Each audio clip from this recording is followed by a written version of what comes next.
Welcome to Good Life. I'm Dean Wilson. So great to have you wherever you are. We're in the podcast studio today, and it's so excited about what our guest today. But we're just so grateful that you're joining us. The podcast, we've seen the numbers continue to grow, and so as you know, we have a TV show that's on here locally, and we push out in different platforms. But the podcast is also, a lot of people it's easier, and so we wanted to make sure that all the interviews we do that are, long form television interviews, a lot of the times they're all made into podcasts. So you can join us, search any of the Spotify, any of them, Good Life Conversations. And so we're grateful to have you. And, the Good Life, we exist to lift up, to encourage, to inspire, to honor. Sometimes there's educate. And so it's about the good stuff, and of course we don't ignore the tough stuff. Life is hard at times, but what we're doing is dwelling on the good. So that's why we're here. Glad you are with us. So glad to have my guest in studio today. Gerald Torres is with me. They call him G around here in Santa Barbara, California, where we're sitting. He's kind of a legend. Welcome. Thank you. I'm really honored. Yeah. Honored to be here, and it's my first podcast. Well, I love it. So I'm kind of excited and slightly nervous. Well, we'll make it fun. But Pastor G, Gerald Torres, is the keynote speaker at the community prayer breakfast that's held in Santa Barbara every year. This is the 65th year. Wow. So literally it's been 65 years of this prayer breakfast. Amazing. That's great. So it's at the Hilton. You can go to santabarbaraprayerbreakfast.org. Get tickets, buy a table, whatever you want to do. We'd love to have you there. It's a fantastic morning, 7:30 a.m., August 29th at the Hilton Beachfront. So parking's easy, everything's easy, and a lot of great people are there. So, and we get to hear from Pastor G. But we'll be hearing the good news, and there'll be bacon. That's all we need. Right? Yeah, that's it. Done. So just quickly on Pastor G, he's been serving the Santa Barbara community. He's essentially been pastoring, loving people in Santa Barbara for decades. Yeah. First 10 years at Calvary Chapel with the great Ricky Ryan. And then they co-founded a church in Carpinteria called Reality, and he spent 15 years there as executive pastor. They grew a ton. And then now, he's working with people, especially young people, life coaching, counseling. He works in the local high schools, has a heart for the vulnerable, works in the safe houses, protecting girls in this trafficking environment. And he has a nonprofit called Restoring.us or Restoring.us. Yeah. So you can check that out. And so I want to start at the beginning. Where were you born? Tell me about your early life. Okay. 1970. I was born in Lancaster, California. It's the outskirts of LA County. Yeah. If you've ever gone to Mammoth, you've probably driven through Lancaster, and you're probably wondering who lives here. Back then, it was a one-horse town, and it has grown and has become a really, in my terms, pretty ghetto. But growing up there, I am the baby. Wow. My mom and dad had 4 daughters, and it was obvious my dad was shooting for Junior. So they had my brother. He was the 5th, and then I was kind of as they told me, the accident. The surprise. They weren't planning for me. And I didn't grow up in a Christian home. My upbringing, as I remember it as a child, there was sweet memories of having a family full, a house just filled. But beknownst to me, I was unaware, because I was so little, that there was so much chaos happening. My dad was an alcoholic and pretty angry person. And long story short, my parents eventually divorced, and my siblings kind of scattered and kind of left my brother and I alone, which is I'll be sharing at the prayer breakfast, which was pretty, I would say, pretty difficult. To give you context, by my freshman year, I was living on my own with my brother, who was a junior in high school. Really? Yes. And sometimes, till this day, I when I think of a memory, I'll call him like, "Hey, did that really happen?" Yeah. And he's like, "Yeah, that really happened." My mom had remarried and moved out of town, and my dad had remarried and moved out of town, and more or less left us in the house that we grew up in. And for survival, to pay the rent, we would throw house parties on Fridays and Saturdays. Now, mind you, this is in the 80s. And we'd get kegs of beer and charge $2 at the door, and we literally were able to make our rent, but it was chaos. Jeez. Yeah. My freshman year, I had 0 credits, because obviously I had no parents telling me to go to school. So when you're living on your own and you're a kid, and school's hard for you, you just don't go. Yeah. And that was my case. And wow. Yeah. And then where'd you? And then you graduated from high school. Where'd you go? What happened? So, to fast forward, I had hit rock bottom pretty hard by the end of my freshman year. Again, had already gone in and out of juvie, multi-arrest, and I would say at that point I was already pretty depleted. Mm-hmm. And the interesting thing is, from the eyes of the world, like my friends, they thought, "Man, you got it made. Right. You're living on your own. You eat when you want to eat. You don't go to school." Like in their eyes, they thought, "Man, you're living the life." They thought I was living the good life, right. But it was not. It was a really struggle and really difficult. And I remember it was my freshman year. The counselor had brought me into her office, and she looked at me, and again, this is the 80s. She looked at me and she said, "Mr. Torres, you're just another Mexican statistic."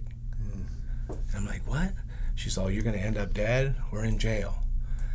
And I remember it vividly, because I kicked the table and I made a big old scene. I flipped her off. Like, I was enraged. Yeah. Like, "How dare you say that about me?" And I just stormed off.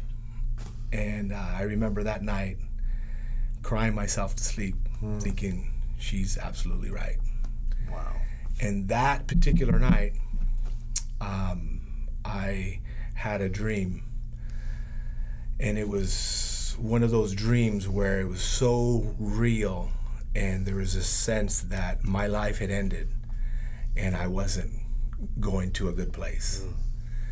And I woke up head to toe, drenched, shaking. Like it was one of those moments in your life where I cannot forget it. Thinking, "God, I don't want to go to hell. Yeah. I don't want this life." And I remember, and I had gone. We were raised Catholic, but we weren't really engaged. But I had some sense of God. Mm-hmm. And so I remember looking up to God and saying, "God, if you're up there, save me." Mm-hmm. And in my mind, that looked like if you could send somebody to help me, because again, at that point, I felt abandoned. Yeah.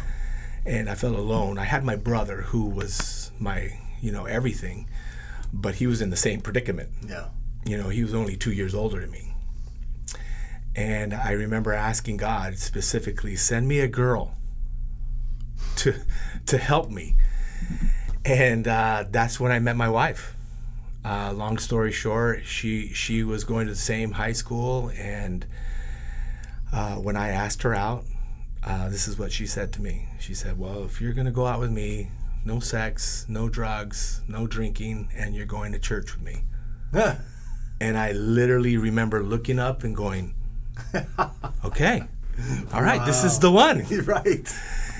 And sure enough, I started going to church because the cute, chick was going to church, and it probably took probably about 2 years of going to the church, playing church, until the gospel, it pierced my heart. And I'll be sharing that, again, the testimony, more details. But yeah, that was it. I'm still together with that same woman. We've been married 32 years, together 36 years.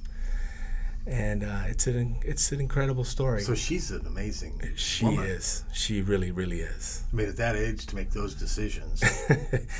And she wasn't in a particular, her home life. She had a stepdad and a difficult divorce, but yeah, that was on her own.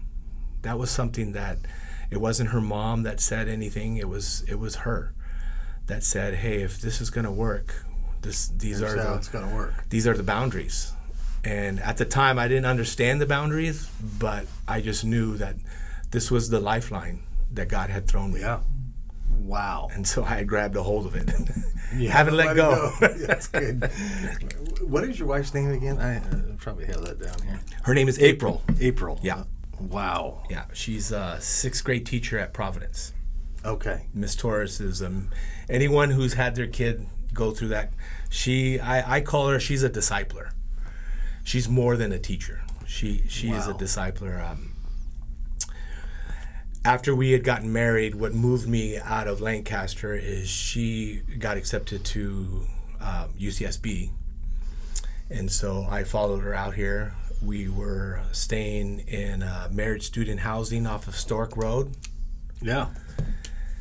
And got heavily involved in, at the time, Campus Crusade for Christ, which is now called Cru, with Rick Soto.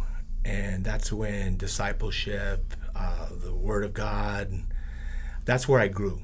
That's, in my opinion, that's where I was trained to be a discipler, more or less trained as a pastor. And yeah, it was crazy to me at one point. That first year, I'm like leading a Bible study for freshmen, and in my mind, I'm thinking, man, I'm barely saved. Right. Like I'm reading this text, and like we're literally going over it together. Right. But I think there was something special about that. Yeah. Yeah. Wow. Yeah. How'd you meet Ricky Ryan? So Ricky Ryan had heard about this Bible study through, I think, Rick Soto, and he had called me to his office. April and I were attending Calvary for about a year, and because at the time we were really heavily invested in Campus Crusade for Christ. We had gone overseas missions to Israel. We were really involved in that ministry. And so church at that time was just kind of a Sunday morning thing. But as she was getting ready to graduate, we knew there was a need to start being more involved in the church that we were attending. And so Ricky Ryan called me into his office, and it was the first time I had met him, and he had asked me he actually asked me to pray about doing singles ministry. And the funny thing is in my head, I'm scratching my head. I'm like, okay, I mean, I don't even know what it means to be single and saved. You know what I mean? Like, right. Like most of my single life was not a good thing. Was not redeemed. Yeah, right. So what I did is I told him I would pray about it, and I didn't actually feel comfortable. So I had gotten back to him and said, my passion is with youth. And at the time, the youth pastor then, the youth ministry was actually struggling. It had dwindled. And that seemed like it was a better fit. And so they hired me, and that was my passion then for 10 years, and it still is. Youth. Well, yeah. What is it about you? Has that always been the case since you were saved? I mean, have you always been thinking about the next generation? Yeah. Because you needed help. Yeah, I really believe that's something that God cultivated in me because my youth was so difficult. Yeah.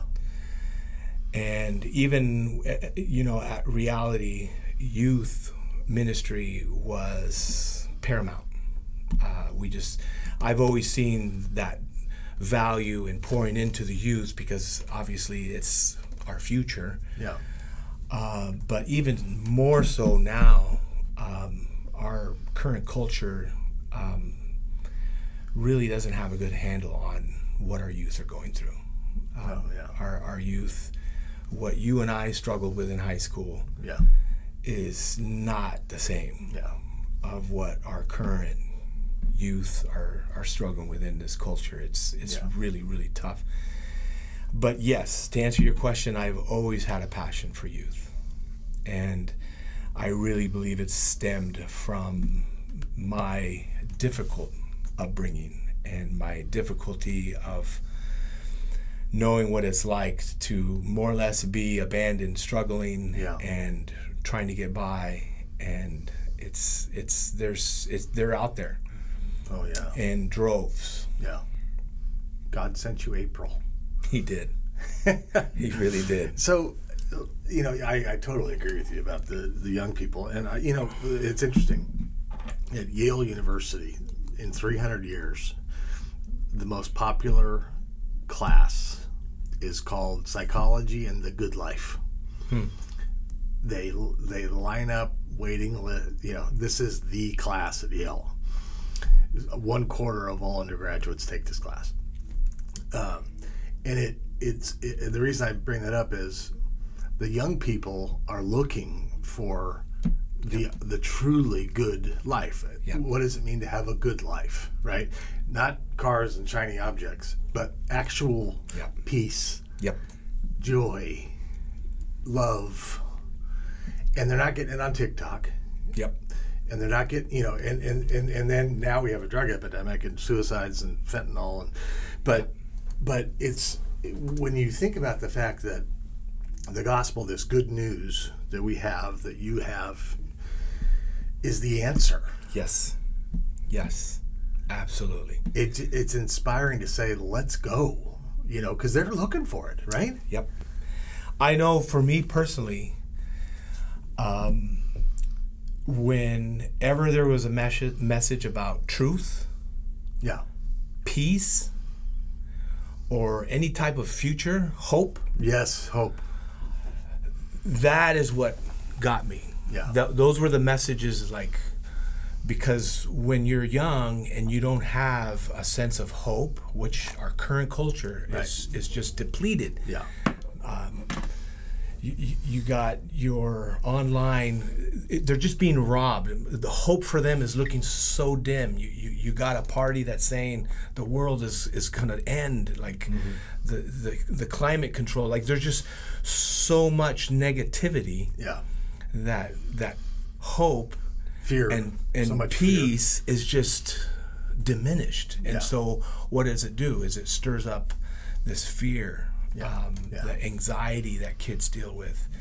And how is current culture handling that with prescription, with just a multitude of things that are not helping. It's the peace of God. It's the future, the hope in Christ. And you're absolutely right. When you make that relationship and you get to their level and you bring that message, it hits home. But when you come at them out here, with not really understanding of what they're going through or understanding of what diminished and depleted hope looks like, it's hard for them to, connect. So it's a relational, your approach is a relational. Absolutely. Absolutely. Yeah, I think that's the way. They're walking away from church for sure. This generation. There's a mass exodus of the church buildings. And so I keep thinking about, well, how are we going to read? What does it look like? And relationships, discipleship, is really what it has to be. That's the key. I think the current, and mind you, I love the gathering. I love the church. We are a part of a Christ church in Carpinteria. But I think as a whole, the current church ideology is it's focused on the gathering. You know, what these people need is they need to come into church instead of focusing on the scattering. Right. How do we equip who we have coming to go out and spread the good news, or to build relationship, to be the bridge, you know, to be Christ to your neighbor, you know, to the checker at Vaughn's. Yeah. And it's very, the gospel is relational. Jesus was very relational. Like his message, he met people where they were at. Yeah. The woman at the well, Zacchaeus in the tree, like the message to the 5,000. Yeah. The focus wasn't the four walls of the synagogue. The focus was in the peace, the message, the gospel being preached. Because when that's adequately scattered, that's what generates this excitement of people gathering together to worship him. We have something to celebrate. There you go. Right. Yeah, and Jesus met needs. You know, Jesus obviously preached the kingdom of God, and then he fed them, the 5,000. Amen. He fed, you know, he's cooking on the beach for fish. He's just such an interesting man when you think about. But anyway, back to the relational thing, because I was thinking about this. You know, I have 2 high school sons right now, freshman and junior, actually, just like you and your brother, but they're not living on their own. Can you imagine them living on their own? No. When you said that, I'm like, no, we're not ready for that. We try to get them. What school they go to? They go to Santa Barbara High. Okay, great. Yeah, great athletes, great guys. But my relationship with them is good, and I tell them the truth, right? Yeah. And there's been times when. And it's because of my relationship with them, they know that I love them unconditionally, that they listen. Yeah. So if I say, I don't do this often, but if I say I'm your dad, I'm going to tell you the exact truth about whatever this thing is. They listen because of the relationship, right? Yep. And I think, I was thinking about what would it look like if everybody in the church buildings, which I love too, and I'm a pastor's son, pastor's grandson, all the way up the ladder. Love the church. We go to Calvary Chapel. What would it look like if people were deployed and we said each one or each couple find 2 young people, and if you need help finding them, call Pastor G. Like what would it look and serve them? Yeah.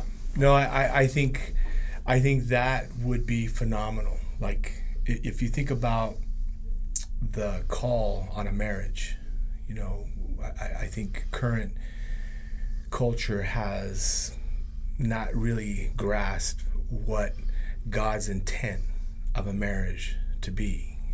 As we're to be called representatives, as ambassadors, you and your wife, the best thing you can do in this community is loving your boys.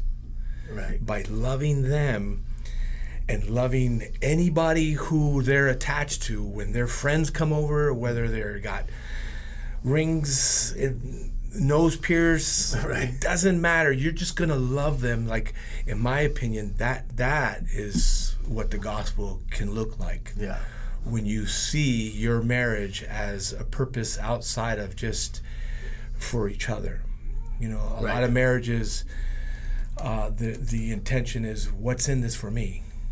Instead of what can I give. And then when 2 become one, when you get that mentality of what can we be for this community for Christ, instead of, well, how can we build a bigger moat, empire? How can we build a bigger, what's the next step for our marriage? Think about how empty that is, what you just described. I mean, I'm sorry, but I mean, so you make the money. Okay, let's say you make the money. And I was on Wall Street for 8 years. I get and there's nothing wrong with making money. The only problem is it doesn't bring the good life. Yeah. It's a fake.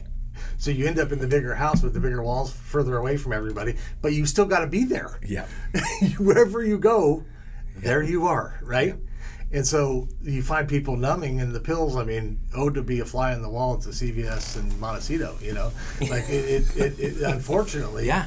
wherever you go, there you are. Yeah, when the walls are empty, and it's a lack of peace, it's a lack of hope, it's a lack of everything we just talked about. Yeah. And yeah, the more I've worked with youth, and it stems even back when I was at Calvary Chapel. If you were to ask me, in my 10 years of working with youth, and I've worked with the surf culture, the gang culture, the hippie culture, like just a whole spread of youth, I would name the biggest problem were parents. Parents was one of my biggest hurdles, frustration of bad parenting. Not that I'm the perfect parent, Right. but having a true relationship, like you were saying with your sons, because you have a true relationship. You know, I have 3 daughters. I knew going into, when I had daughter number 1, I'm like, I'm gonna love this girl because I, having been a youth pastor, know all the troubled girls Yeah. have issues with their fathers, either absent father or an abusive father or a father who was controlling. Fathers, we need you. Yeah. We need you. A lot of it is education. Right. Sometimes I wish the church would do better And at educating. This is how you become not a perfect father, right. because you know, especially as men, and probably any men who are watching this podcast, you know, already like, hey, what's he saying? You know, what's he saying to me? Because we struggle with pride. We, you know, there's parts of being a man that are amazing, and there's parts that, yeah, we struggle with pride. We struggle with a lot of things, but when we're able to humble ourselves, be educated, maybe there are things I can learn to be a better dad. Yeah. Guess what? Why wouldn't you? Why wouldn't you sit down with somebody or hear a sermon instead of tuning out? Tune in. Yeah. Tune into any sermon that's encouraging you to be a better dad. Why wouldn't you? Yeah. You know, for the sake of the kingdom. Right. And having a vision for your family. Yes. And I've made plenty of mistakes as a father too. And I mean, man, Myself you included. can hear my story, and there's parts of it that are a train wreck. But having a vision for a family as a dad, as a couple, Yeah. is the best thing in the world. Yeah. Like you can't and I think about that a lot. You know, the temptation is, well, I got to go build money and success and achievement, and then here the best thing you can do might take a backseat, and I've been guilty of that too at times. And I think it's really important that you're right. What does it mean to be a man? You know? Yeah. Well, a lot of you're absolutely right. A lot of men are working overtime and struggling because they want to give or they want to provide for their kids and for their wife, which is honorable, which is what you should do. But there's often a difficulty of knowing where to draw the line. Right.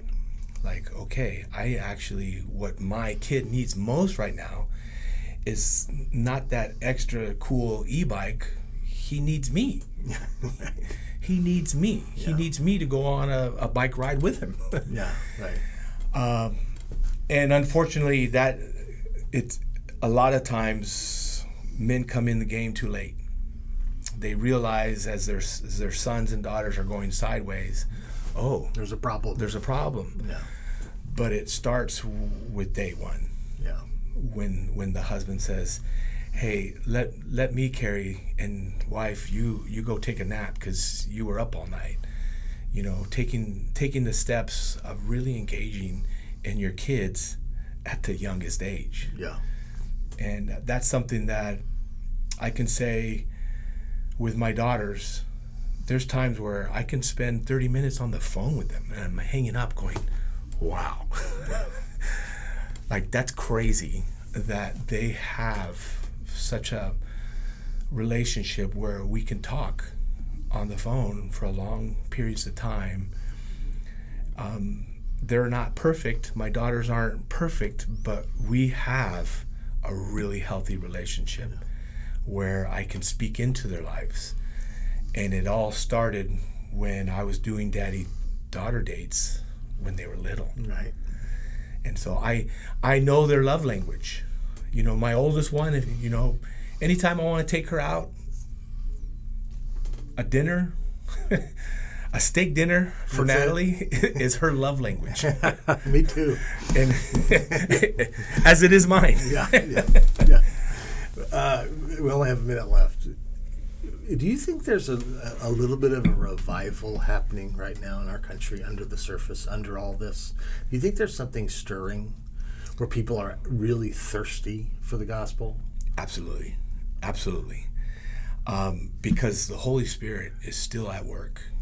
Yeah. And there's still a stirring. And that's where I would say to us, older generation, do not lose hope. Right. Continue to pray, continue to press in. Don't get caught up in the news. Don't get caught up in the media. Get caught up in His Word. Get caught up in investing somewhere. Invest yourself somewhere. Yes. Your time. Yes. Your resource. And maybe you don't have money. You have a resource. You're maybe you're retired and you're able to donate your time at the Boys and Girls Club. Okay, they're not a Christian organization, but guess what? As a believer, you can change that. Yeah. And maybe it's just one kid. Right. Kids need mentoring. Yeah. The way to go about it, in my opinion, and it's just instead of saying to the Boys and Girls Club, hey, I'm Joe Christian and I want to convert your kids, you go in there and say, hey, I would love to mentor.